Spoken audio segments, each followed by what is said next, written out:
Hey traders, David Frost, my strategic forecast. You're here for another episode of Common Sense Market Analysis. Today is Wednesday, September 21, 2022. We're looking at a daily chart of the SPY or Spider, which is the proxy for the S&P 500. What do we have on the docket today? Oh boy, we have a lot of stuff on the docket, obviously. It was the FOMC Fed announcement / Kabuki Theater Day, and we certainly had our fill of circus ride type information. They spiked them higher, they ripped them lower, they spiked them higher, they ripped them lower, and they finished on the lows. So we'll go over all this stuff and we'll map out the schematic as things lay going forward. But let's just refresh the memory a little bit. Let's get our faculties. Let's get the 30,000 foot view of where we are.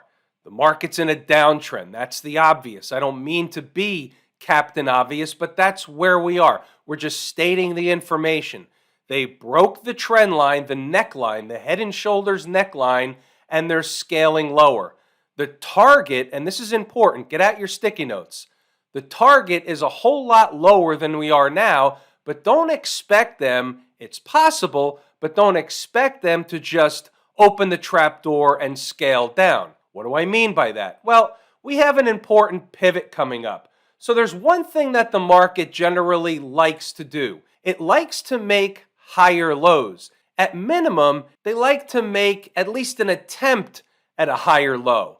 So we were looking at a couple of things. First, we had the filling of the gap scenario. That happened today into the closing bell. They killed them into the close. We had a zone that we discussed last night. It was basically that gap just below 378 down to 373 and change. This is what the chart looked last night. So after Kabuki Theater took place today, after the press conference, they killed them into the close.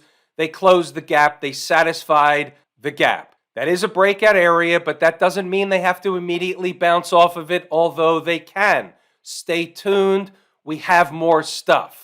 Remember, we have a tinfoil hat event after the close on Thursday. It's Thursday evening.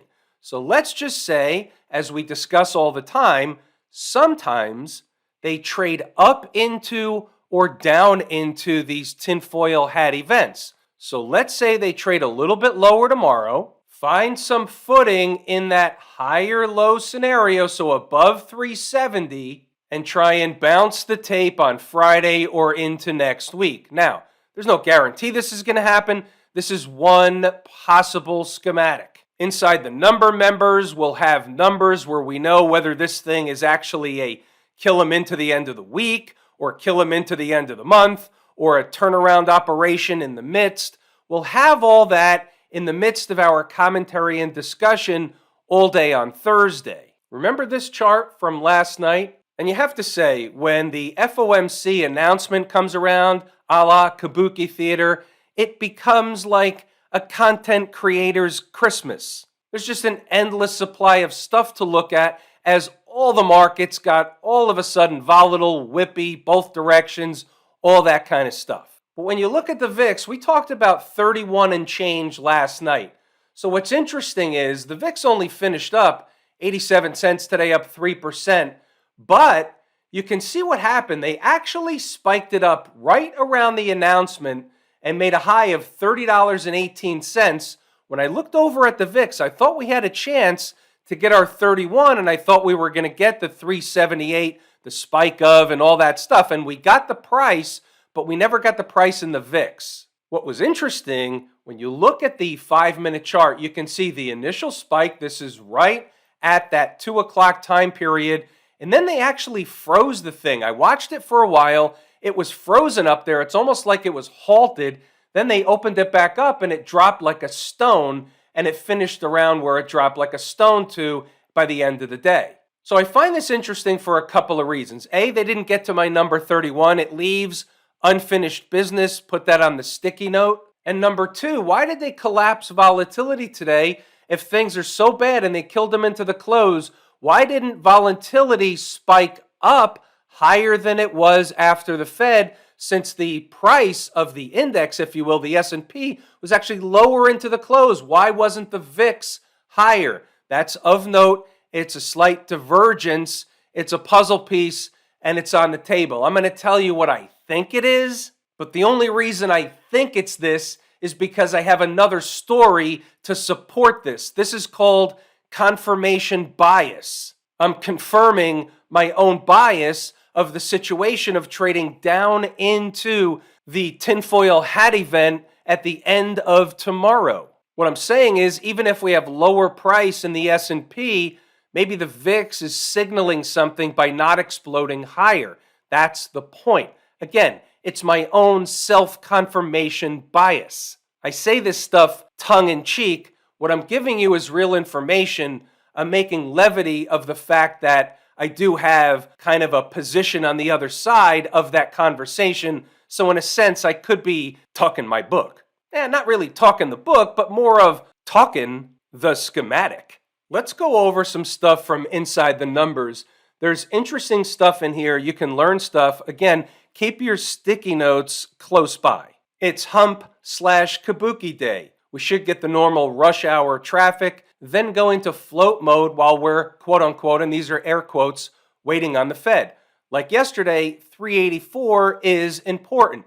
Getting below opens the door for the lower stuff. We'll get to that later. We already saw that into the end of the day. But what I want to focus on here for the notes purposes is, was there a morning trade? What was it? What was the layout? And what happened? So that's where I want you to pay attention to. So we had below the lower stuff. We don't need that. I don't think we need the vertical today. You know where price action was.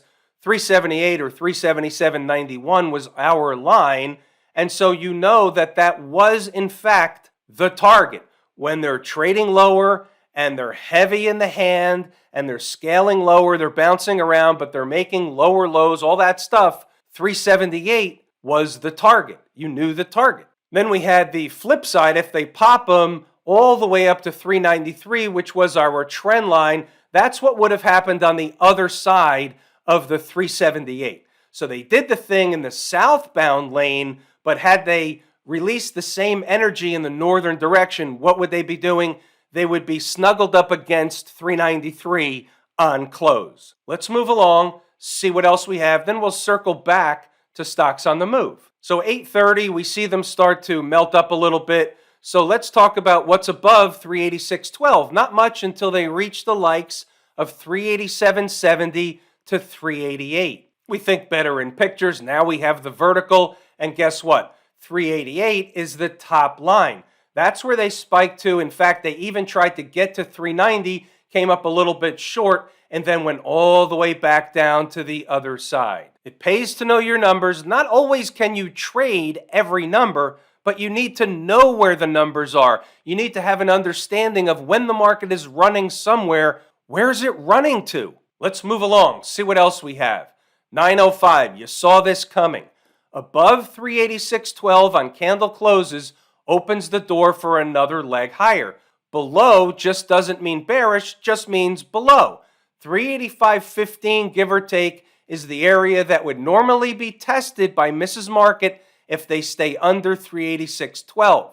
If 385.15 didn't bounce the tape, the door would open for 384, give or take. Another bounce spot. Again with the pictures, now we've got 386.20 up on the board. Doesn't look like much, but you'll see how I lay out why they were going to spike higher. They gave about 10 points, and it's in the eye of the beholder. Some traders turn their nose up at 10 points. Other traders are happy with less than half that much. So there's something for everybody. Just keep moving along. You'll see how it all comes together. 925. So this is right before the open. Here's the layout. The longer they hang around at current price, the more likely they'll spike upward at least one time. Why? Because the ES is close to 3,900. It's important, magnetic, and they'll want to try and recapture it. Under normal garden variety conditions, they'll spike it by about 10 points, give or take. Just saying. It's not easy to trade for, but we won't be surprised if it happens. Stay with me. There's a method to the madness. This is an ES chart, 5-minuter. That line is at 39.05. I just put it where the high was. right of the vertical is today's activity. That high represents the high in the S&P that represents the high from the 10-point move by staying above the 386.20 that we talked about all before the market opened. They made the run to go up, capture, or at least try and recapture 3,900. They were going to at least do it one time. You see how they hung around that price level for a good portion of the day. Why? Because it's magnetic. We're moving along. That's the bottom line stuff that was available in the morning.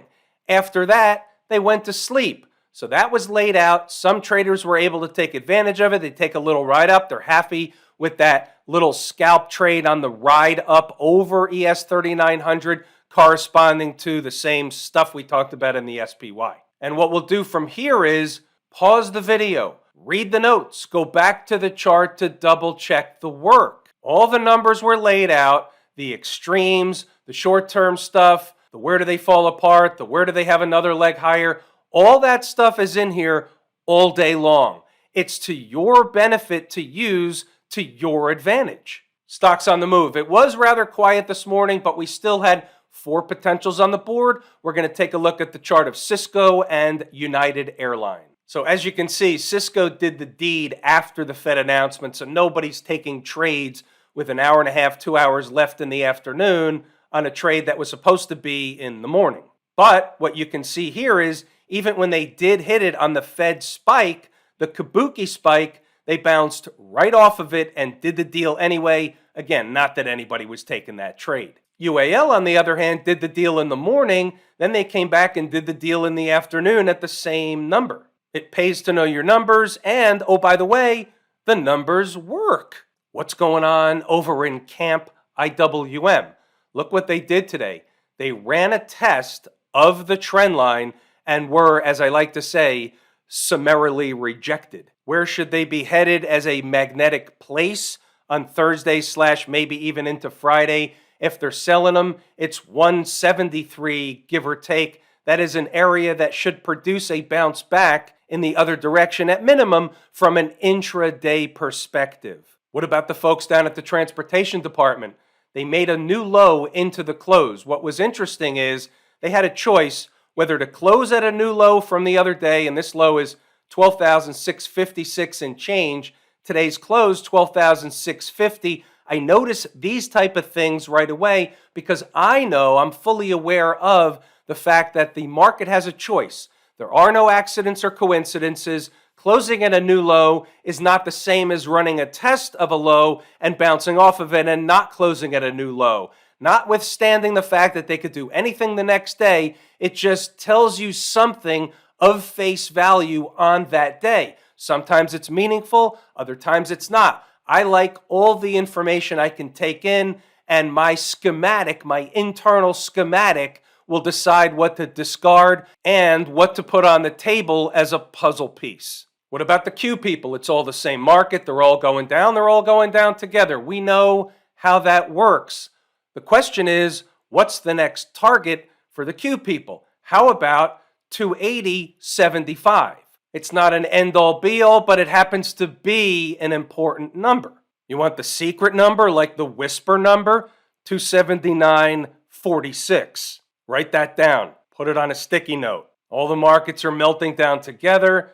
The financials are underneath all the moving averages. The trend is your friend until she decides you're no longer welcome. 31.75 is a number. On an extreme basis, 30.70 is a much better number. Kind of like one of them whisper numbers. Was this a canary in the coal mine? Smash mouth?